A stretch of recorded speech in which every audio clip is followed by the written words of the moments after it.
Denmark's bastard treasures, the Skærbæk Tapestries. Welcome on a journey across Denmark and 120 years back in time, to when the southern part of Denmark was German. To understand this story, it's important to keep two things in mind. Firstly, that Denmark is a small and very proud country.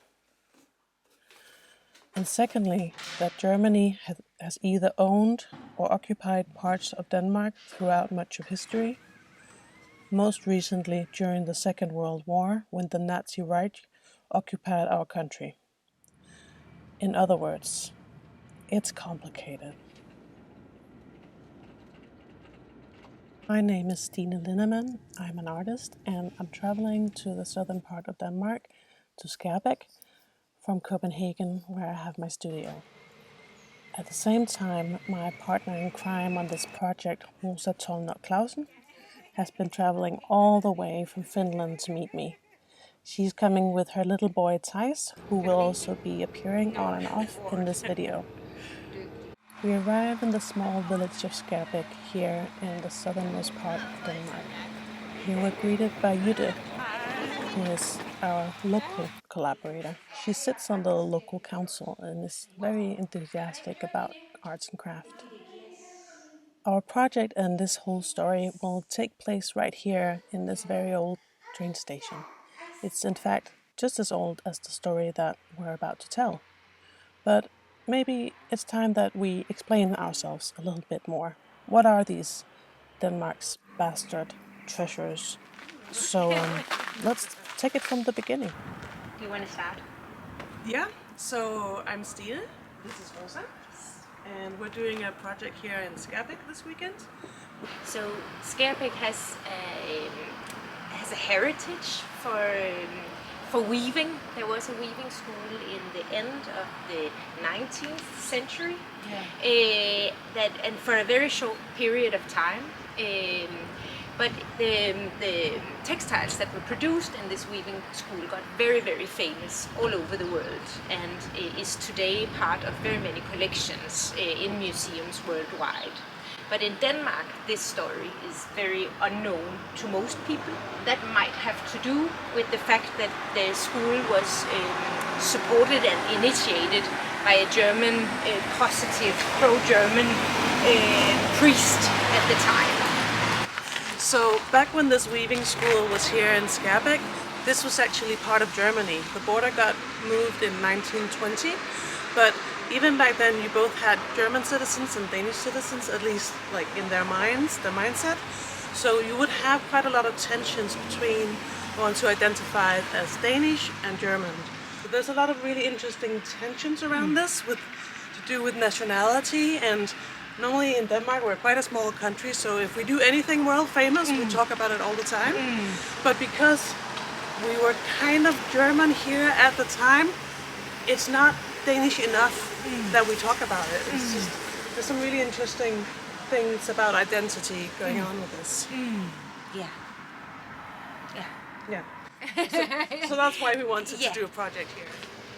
Now that we've arrived here in Skærbæk, we can start getting the place ready. As mentioned, we're collaborating with the local city council, who kindly let us use this lovely old station building.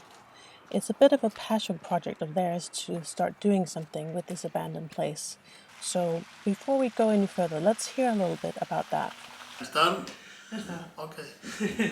Mit navn er Jørn og Dahlmann, og jeg er formand for Historisk Forening i Skærbæk. Skærbæk Tapestries, de blev fremstillet i Skærbæk fra 1896 indtil 1905, hvor de gik konkurs første gang. Og ved den konkurs, der tog museum i Flensborg. Det var jo så stadigvæk Tyskland, altså helt nord for grænsen, hvor vi er i Skærbæk og Flensborg, så det var samme land. De overtog som brugelig pant. Det vil sige, alt hvad der var af vævninger og Skærbæk Tapestries, det ligger i Flensborg den dag i dag. Ja, for den dag i dag, så er der ikke nogen Skærbæk Tapestries i Skærbæk. Nej, det er Skærbæk Local Council, de er engageret i projekt heroppe i den gamle station for at bevare stationsbygningen og få aktivitet i stationsbygningen. Og så havde vi jo en drøm om, at med de Skærbæk tæpper, at de også kunne komme op og hænge her. Og så forløbet, der har vi så lavet nogle fotostater, hvor 6 Skærbæk tæpper, der blev lavet til fotostater med et fantastisk godt resultat. Og jeg synes vi, at det pynter gevaldigt ind i den gamle ventesal. Så det er måske lidt af det, vi kan gøre, når der vi ikke kan få tæpper, de originale tæpper frem. Ja, så har jeg i hvert fald et solidt minde om det. Det smager lidt af fugl. Ja. It's been a long day of travel for all of us, with lots of new impressions. We're really excited to see this beautiful building, and we can really imagine this weekend going just as we had hoped. So we're just getting the things ready that we can. Our second day in Skærbæk was mainly spent setting up looms. In honor of the village's famous weaving history, we're doing an informal weaving workshop here at the station. We'll also be spending a lot of time talking to the visitors about the history of these famous Skærbæk Tapestries, and we will be recording some of the stories that we discover along the way and, of course, sharing it right here in this video. Several local people were kind enough to lend us their looms for doing this weaving workshop this weekend. And actually, both Rosa and I were educated as weavers back in time when we just studied at design school. We then went each our way, and I'm working now, as I mentioned before, as an artist, and Rosa is going a much more academic way right now, studying to have a PhD from Göteborg University in Sweden. Jytte is someone who's incredibly passionate about the local area that she's from. She has this great energy, just always wanting to make great things happen and bringing people together. There's just a lot of good energy around this whole place, and especially coming from Jytte. I decided to go visit the site of the weaving school where the Skærbæk Tapestries were originally created. Today it's a regular school for kids, but I think it's pretty cool to think about how this was the place that these influential tapestries were created, and how it actually is what brought us to this very place today, and it's still right there. Another day is starting with yet another train ride. It's a good thing I love trains so much. We're all set up now and ready for the visitors to start arriving. People of all ages are coming through during this weekend and taking part in our event. Some we introduced to weaving for the very first time, while others are long-time practitioners. This lady literally lived a whole life centered around textile craft, and she generously shared some of her knowledge with us. Du kendte godt til de her Skærbæk-tæpper. Ja, altså jeg har jo interesseret mig også for kunst, så det der tema med jugendstil og sådan noget, så kender man også Skærbæk-tæpper, når man beskæftiger sig med det. Og jeg havde set dem på museum hernede, da det nu var muligt. Og det er jo fantastisk.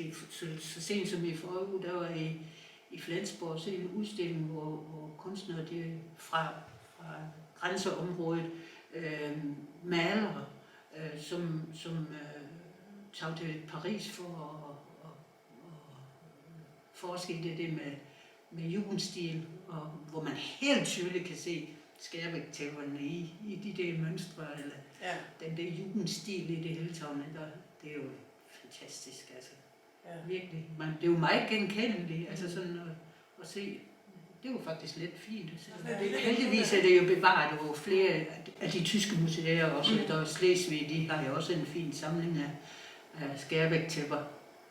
Og det er jo egentlig lidt sjovt at tænke, at de er blevet produceret her i Skærbæk, og det er jo vildt.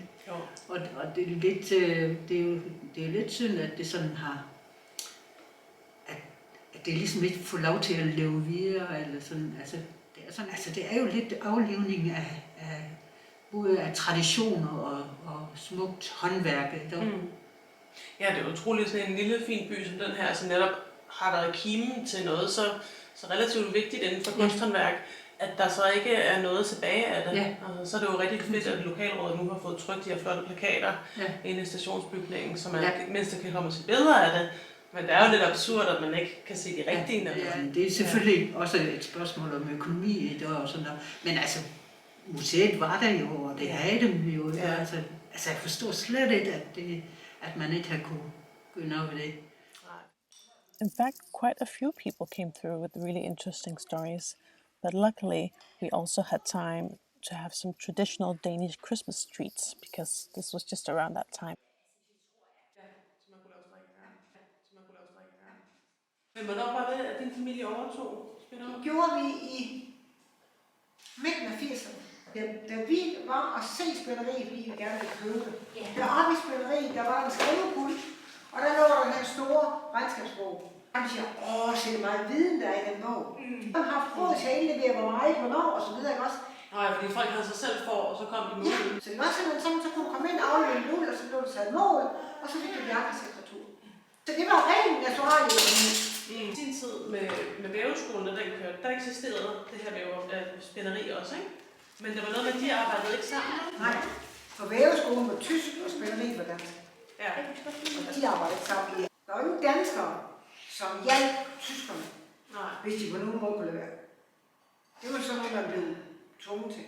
Ja. Og det var også derfor, at skærbæktæpperne jo ikke var særlig populære i byen. For det var det der tyske skidt. Der var en tombola i slutningen af omkring 1904, 6, 10.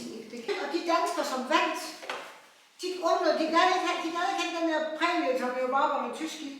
Ja. Fordi det gad man ikke have. Fordi nu har man jo siden 1864 været underlagt tysk herredømme og skulle...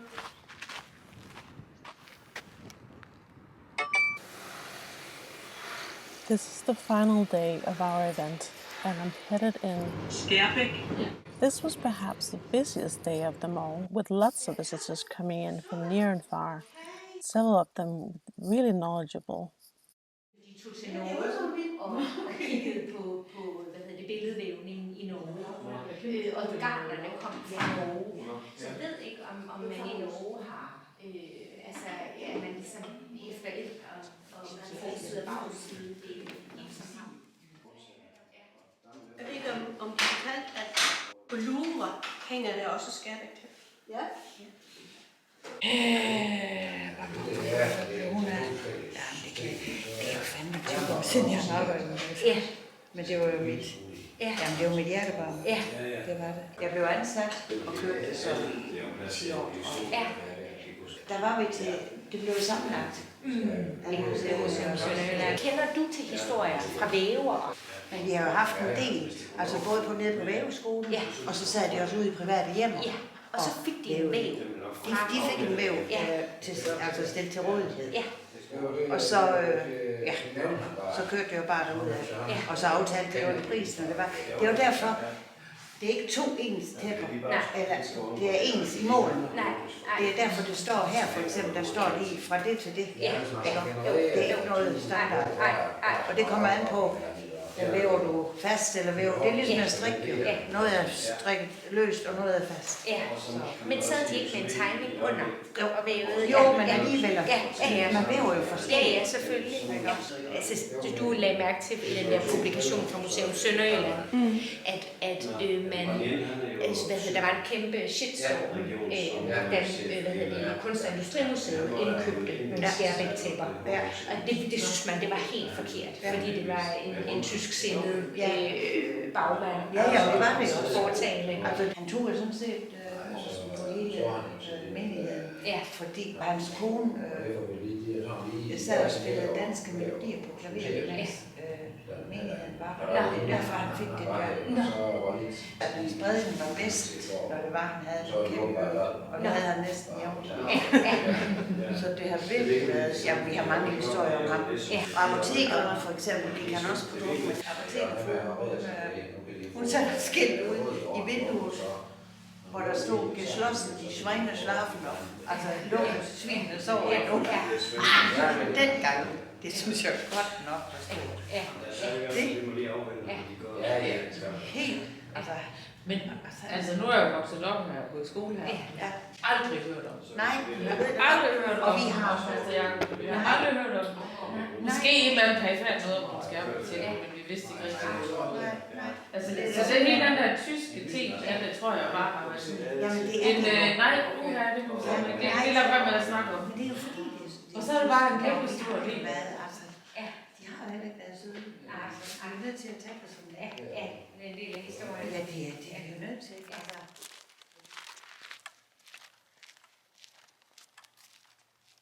Er du okay med at gøre det på engelsk? Oh yes. Oh yes. Very good. I will try. Perfect. So we just finished the weekend Yes. and it went pretty well. Yes, I think so. Quite a few guests. Yes. And Nearly 40. nearly 40. Yes, people coming here. Yeah. And there was some weaving and there was some sharing of stories. I think it has been very interesting to meet people in this way, like also names that we've heard about, we've met in person, and then that people who also didn't know anything about this history came by and participated and were interested. Yeah, in like all ages, pretty Yes, I much. was about to say all age groups. Yes. Very young to the elderly. Yes. And we heard some great stories Yes. from the whole area and different textile production that Yeah. has been happening. And Some people have woven before long time ago. They imagine how it was. yeah, and some people who had been living in the city or this village for a really long time, but who had never heard about this before, which was also interesting. Yes. Yes. I guess that's us signing off. Yes. Yeah. Thank you. Yeah, and I will say very great thank you for you, Stine, and for you, Rosa, and for Thijs to come here and make the story living in this city.